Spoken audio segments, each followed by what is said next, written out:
بسم الله الرحمن الرحيم. الحمد لله رب العالمين، والصلاة والسلام على أشرف الأنبياء والمرسلين سيدنا ونبينا وبالقاسم محمد وآل الطيبين الطاهرين المعصومين المظلومين، ولعنة الله على أعدائهم أجمعين من يومنا هذا إلى يوم الدين.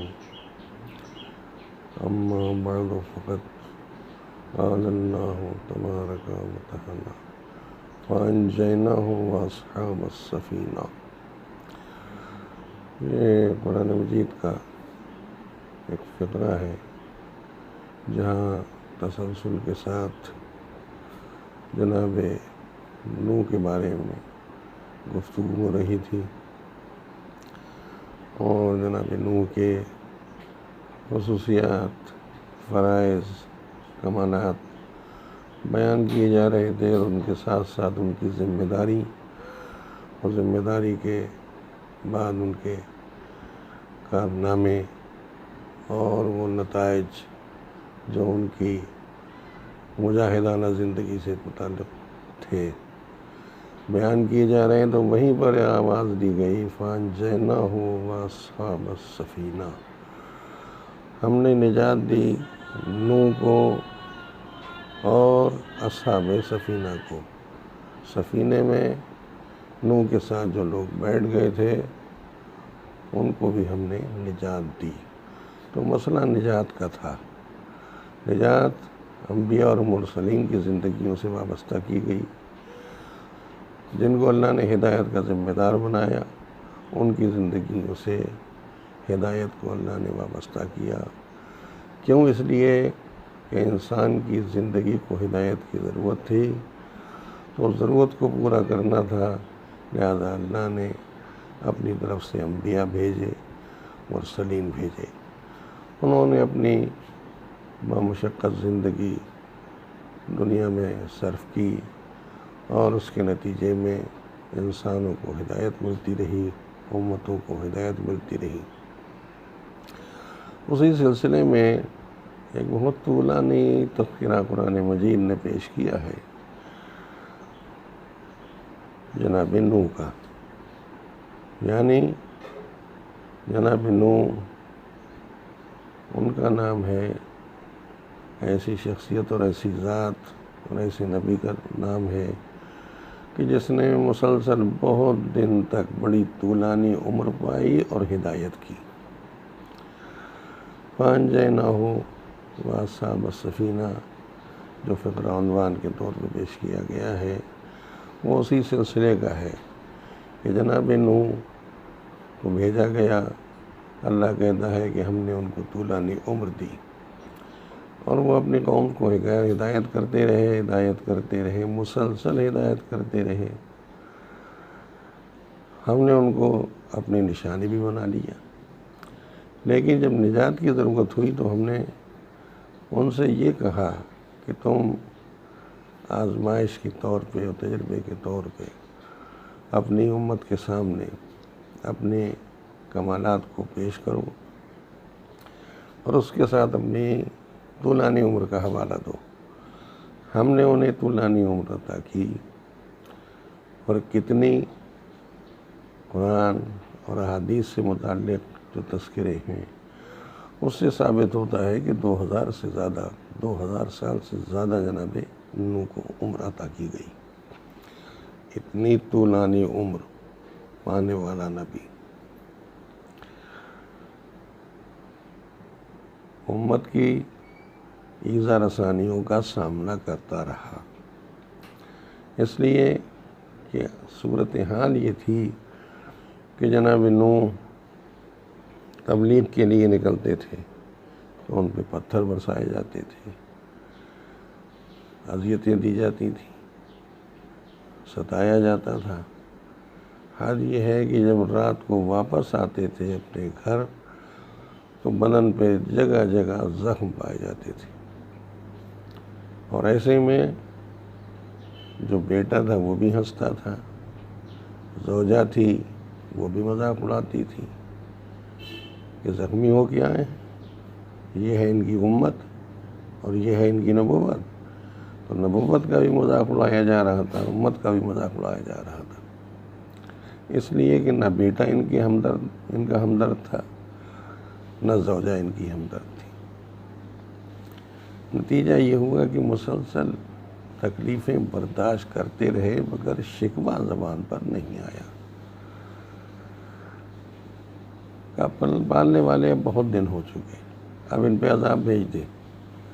جناب نوح امت کی رسانیوں سے عاجز آ کے کہتے ہیں اچھا میں عذاب بھیجوں گا، پہلے تم سفینہ تیار کرو، اس طرح لکڑیاں تیار کرو، وہ درخت تیار ہو جائیں تو ان سے لکڑیاں بنیں گی، تختے بنیں گے، اسباب تیار ہوگا اور اس سے کشتی بنا لینا، سفینہ بنا لینا، پھر طوفان آئے گا۔ لیکن اس سے پہلے تم ان سے بتا دو، ان سے کہہ دو، انہیں آگاہ کر دو کہ اللہ کی طرف سے عذاب آنے والا ہے۔ جناب نوح نے کہا آگاہ ہو جاؤ لوگوں، میری قوم، میری امت آگاہ ہو جاؤ، اللہ کی طرف سے یہ حکم آیا ہے کہ عذاب آئے گا۔ عذاب کے آنے کی خبر دی۔ اب ایسے میں قرآن مجید کہتا ہے کہ دو طرح کے لوگ تھے، ایک وہ تھے کہ جو نبی کے اعلان کے مطابق کہ عذاب آئے گا، عذاب کے آنے کا انتظار کر رہے تھے، اور کچھ وہ تھے کہ جو ہنستے تھے، مذاق اڑاتے تھے اور روز پوچھتے تھے کہ کہاں ہے وہ عذاب جس کا وعدہ کیا گیا ہے۔ تو ایک طرف نبی کا مذاق اڑانے والے اور ایک طرف نبی کے اعلان کی تصدیق کرنے والے، کہ وہ انتظار میں تھے کہ نبی نے کہا ہے تو آ کے رہے گا۔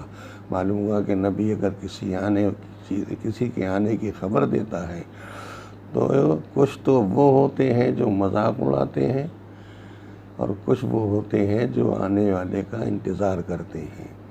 اب تو پتہ چلا کہ آنے والے کا انتظار وہ کرتا ہے جو مومن ہوتا ہے، نبی کو مانتا ہے، ہادی کو مانتا ہے، مرسل کو مانتا ہے۔ اب اگر ہمارا نبی کسی کے آنے کی خبر دے کہ وہ آئے گا تو پہچانا جا سکتا ہے کہ مومن کون ہے، منافق کون ہے، کافر کون ہے، جو مومنوں کی سیرت پہ چلنے والا ہے وہ کون ہے، جو کافروں کی سیرت پہ چلنے والا ہے وہ کون ہے۔ الغرض جناب نوح کے اعلان کے مطابق مسلسل پتھر کھاتے رہے، اذیتیں برداشت کرتے رہے، تکلیفیں اٹھاتے رہے، اور آخر میں عذاب آیا۔ کوفے کا تنور مسجد کا پانی وہاں سے ابلنا شروع ہوا، عذاب الہی کا سلسلہ شروع ہوا۔ اب جو عذاب الہی کا سلسلہ شروع ہوا تو بڑھا، پانی بڑھا اور بڑھا، پانی ہی پانی چاروں طرف۔ ادھر اپنے اللہ کے حکم سے جناب نوح نے کشتی بنائی اور تیزی کے ساتھ کشتی تیار ہوئی۔ کشتی جب تک بن رہی تھی اس وقت تک دیکھنے والے کہہ رہے تھے یہ کیا بنا رہے ہو؟ کا سفینہ بن رہا ہے، نجات کا سفینہ، ذریعہ نجات کا، کیسے کا عذاب آئے گا؟ ابھی تک تو عذاب آیا نہیں، کہ اللہ کا حکم ہے آ کے رہے گا۔ اب کچھ لوگ ایسے تھے جو ہنس رہے تھے کہ کہاں گیا وہ عذاب، اور کچھ ایسے تھے کہ جو انتظار کر رہے تھے۔ اور جب انتظار کرنے والے مطمئن ہو گئے یہ دیکھ کے کہ پانی ابلنے لگا، طوفان آنے لگا، پانی بڑھنے لگا، بڑھتے بڑھتے لوگ ڈوبنے لگے، گھر ڈوبنے لگے، آبادیاں ڈوب گئیں، درخت ڈوبنے لگے، کشتی بنتی رہی، اور اتنے میں کشتی تیار ہو گئی۔ جناب نوح نے کہا آ جاؤ، سب کو بلایا، جو مومن تھے وہ آتے رہے، کشتی پہ سوار ہوتے رہے۔ بیٹے سے کہا تو بھی آ جا، بیٹے نے کہا نہیں میں نہیں آؤں گا، مجھے تو یہ جو اونچے اونچے ٹیلے دکھائی دے رہے ہیں یہ بچا لیں گے۔ نتیجہ یہ ہوا کہ بیٹا بھی ڈوب گیا، زوجہ بھی ڈوب گئی، جنہوں نے انکار کیا تھا وہ غرق ہو گئے۔ جناب نوح اور ان کے 80 ساتھی سفینے میں سوار ہو گئے۔ ایک مرتبہ آواز آئی فانجیناہ واصحاب السفینہ، ہم نے جناب نوح کو بھی نجات دی اور اصحاب سفینہ کو جو سفینے میں بیٹھ گئے ان کو بھی نجات دی۔ بس یہی مقصود تھا کہنے کا کہ جو سفینے کا ساتھی بن جاتا ہے، سوار بن جاتا ہے، وہی نجات پاتا ہے۔ جو نبی کے ساتھ رہتا ہے وہی نجات پاتا ہے۔ اور جب نبی کے ساتھ رہنے والا نجات پاتا ہے تو ایک مکمل مثال ہمارے سامنے آ گئی۔ فَأَنجَيْنَاهُ وَأَصْحَابَ السَّفِینَةِ نوح سفینے کو لے کے چلے، اونچی اونچی پہاڑیاں ڈوب گئیں، دریا ڈوبے، پہاڑیاں ڈوبیں، آبادیاں ڈوبیں، درخت ڈوبے، جنگل صحرا سب ڈوبتے چلے گئے۔ اور ادھر سفینہ کشتی چلی جا رہی ہے اپنے ساتھیوں کو لے کے، نجات دلانے کی ذمہ داری ہے۔ چنانچہ جو بھی آتا جا رہا ہے، بیٹھتا جا رہا ہے، اس کو نجات ملتی جا رہی ہے۔ بڑھتے بڑھتے کہاں پہنچے؟ وہاں پہنچے جہاں آج خانہ کعبہ کی تعمیر ہوئی ہے۔ کعبے کی جہاں عمارت ہے، اللہ کا حرم، وہی منزل تھی جہاں پہ آ کے نوح کا سفینہ رک گیا اور ٹھہر گیا۔ سفینہ ٹھہر گیا۔ سفینے میں جو بیٹھے تھے وہ نجات پائے ہوئے تھے۔ اللہ نے اعلان کر دیا ہم نجات کے ذمہ دار ہیں، مگر کس سے نجات دیتے ہیں؟ اسے نجات دیتے ہیں جو سفینے میں بیٹھتا ہے، سفینے میں سوار ہوتا ہے۔ تو جو سفینے کا سوار ہوتا ہے وہ ڈوبتا نہیں ہے، وہ نجات پاتا ہے۔ اب اگر نبی آواز دیں کہ میرے اہل بیت سفینے کے مانند ہیں، نوح نے جیسے سفینہ بنایا تھا ویسے ہی نجات کے ذمہ دار میرے اہل بیت ہیں، جو ان کے دامن سے وابستہ ہوگا وہ نجات پائے گا، اور جو ان کے دامن کو چھوڑ دے گا وہ ہلاک ہو جائے گا۔ نوح ایک مکمل مثال بن گئے۔ نوح کا سفینہ نجات کا ایک ذریعہ بن گیا، مکمل مثال اور مکمل مثال کام۔ چاروں طرف بہتا ہوا دریا، سوار ہونے والے لوگ، نجات اور مکمل نجات۔ تو نتیجہ یہ نکلا کہ نجات اسی کے لیے ہے کہ جو سفینے میں سوار ہوگا، سفینے سے وابستہ ہوگا۔ اب اگر نبی کسی کو آواز دے کے کہیں کہ یہ سفینے کے مانند ہیں، اور ادھر سے یہ سند مل جائے کہ یہ گھرانہ نہیں ہے، یہ نجات کا ذریعہ ہے، اور جب اللہ نے اسے ذریعہ نجات بنایا ہے تو یہ اپنی زندگیوں کو قربان کر سکتا ہے، دوسروں کی حیات و زندگیوں کو بچائے گا۔ وہی ہوا کہ جب وقت آیا، نجات کا ذمہ دار گھرانہ اپنی قربانیوں کا جذبہ لے کے میدان میں آ گیا۔ نبی کے گھرانے سے وابستہ اور دل میں محبت کا جذبہ رکھنے والے، یا وہ افراد جو نقش قدم پہ حکم نبی سے چلتے رہے، نجات کی ذمہ داری لے کے کربلا کی طرف آ گئے۔ کربلا آباد ہونے لگی، قافلہ مرتب ہو چکا تھا، چاہنے والے جمع ہو رہے تھے، ایک ایک کو آواز دی گئی تھی کس کس کو جانا ہے، اور اس میں بڑی اہمیت پیدا ہو گئی کہ ہر ایک کو اس سفر میں شامل نہیں کیا جا سکتا۔ اس مقدس سفر میں وہی شامل ہوگا جو حسین کی مرضی کا پابند ہو، حسین جسے پسند کریں، حسین جسے چاہیں، بچپن کا دوست شریک ہوگا، عزیز، انصار، اعزاء، چن چن کے حسین نے قافلہ مرتب کیا تھا۔ جس کا دل چاہے چلا ہے، ایسا نہیں ہے، جو بھی آئے گا وہ حسین کی نظر کا انتخاب ہوگا۔ اور حسین نے جب انتخاب کیا تو بوڑھا مجاہد بھی نظر آیا، قافلے میں 6 مہینے کا بچہ بھی نظر آیا۔ اور وہ وقت آ گیا کہ جب ہر ایک کی آزمائش ہونے لگی۔ بوڑھا مجاہد کمر سنبھال کے کہہ رہا تھا فرزند رسول اجازت ہو جان دے دوں۔ اور جب سختیاں بڑھ گئیں اور گرمی کی شدت اس انتہا کو پہنچ گئی کہ ایک پیاسا بچہ جھولے میں رک نہ سکا اور تڑپ کے زمین پہ آ گیا۔ بیویوں نے رونا شروع کیا۔ بچے کے گرنے کی انداز اور کیفیت کو دیکھ کے بیویاں تڑپ تڑپ کے رونے لگیں۔ ایک طرف پیاس کی شدت تھی اور دوسری طرف پیاسا بچہ، زبان باہر آ رہی ہے۔ ایسے میں رونے کی آواز حسین کے کانوں سے ٹکرا گئی۔ حسین ابن علی خیمے کے دروازے کے قریب آ گئے۔ آواز دی بہن زینب، تمہارا ماجایا زندہ ہے، یہ رونے کی صدا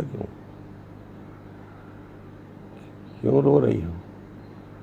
کہا بھیا پیاس کی شدت اتنی ہے کہ اصغر جھولے سے تڑپ کے زمین پہ آ گیا۔ اللہ میرے بچے کو مجھے دے دو۔ اصغر کو ہاتھوں پہ لیا، حسین لے کے چلے۔ مقتل سامنے ہے، ادھر تلواریں چمک رہی ہیں، ادھر سنسناتے ہوئے تیر زمین پہ گر رہے ہیں، اور ادھر حسین کے ہاتھوں پہ پیاسا بچہ۔ حسین کے قدم بڑھتے جا رہے ہیں قتل گاہ کی طرف۔ پیاسا اصغر ہاتھوں پہ ہے۔ وہ وقت کتنا بھیانک اور خطرناک تھا کہ ایک مرتبہ آواز آئی فانقلب الصبی علی ید الامام۔